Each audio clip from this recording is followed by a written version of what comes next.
my colleagues and I remain squarely focused on achieving our dual mandate goals of maximum employment and stable prices for the benefit of the American people. Although some important federal government data have been delayed due to the shutdown, the public and private sector data that have remained available suggests that the outlook for employment and inflation has not changed much since our meeting in September. Conditions in the labor market appear to be gradually cooling, and inflation remains somewhat elevated. In support of our goals and in light of the balance of risks to employment and inflation, today the Federal Open Market Committee decided to lower our policy interest rate by a 1/4 percentage point. We also decided to conclude the reduction of our aggregate securities holdings as of December 1. I will have more to say about monetary policy after briefly reviewing economic developments. Available indicators suggest that economic activity has been expanding at a moderate pace.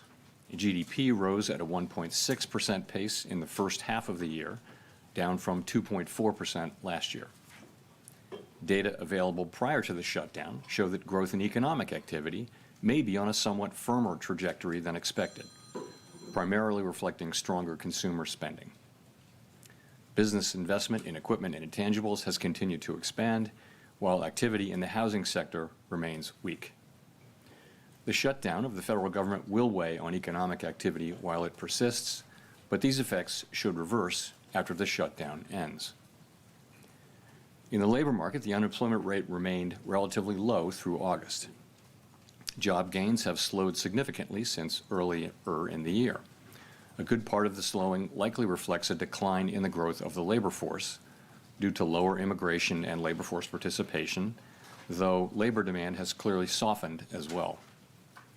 Although official employment data for September are delayed, available evidence suggests that both layoffs and hiring remain low, and that both households' perceptions of job availability and firms' perceptions of hiring difficulty continue to decline. In this less dynamic and somewhat softer labor market, the downside risks to employment appear to have risen in recent months. Inflation has eased significantly from its highs in mid-2022, but remains somewhat elevated relative to our 2% longer-run goal. Estimates based on the Consumer Price Index suggest that total PCE prices rose 2.8% over the 12 months ending in September, and that, excluding the volatile food and energy categories, core PCE prices rose 2.8% as well. These readings are higher than earlier in the year as inflation for goods has picked up. In contrast, disinflation appears to be continuing for services. Near-term measures of inflation expectations have moved up on balance over the course of this year on news about tariffs, as reflected in both market and survey-based measures. Beyond the next year or two or so, however, most measures of longer-term expectations remain consistent with our 2% inflation goal. Our monetary policy actions are guided by our dual mandate to promote maximum employment and stable prices for the American people. At today's meeting, the committee decided to lower the target range for the federal funds rate by a 1/4 percentage point to 3.75% to 4%. Higher tariffs are pushing up prices in some categories of goods, resulting in higher overall inflation.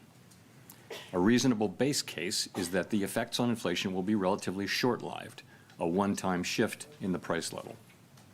But it is also possible that the inflationary effects could instead be more persistent, and that is a risk to be assessed and managed. Our obligation is to ensure that a one-time increase in the price level does not become an ongoing inflation problem. In the near term, risks to inflation are tilted to the upside and risks to employment to the downside, a challenging situation. There is no risk-free path for policy as we navigate this tension between our employment and inflation goals.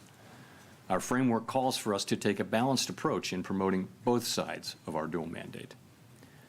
With downside risks to employment having increased in recent months, the balance of risks has shifted. Accordingly, we judged it appropriate at this meeting to take another step toward a more neutral policy stance.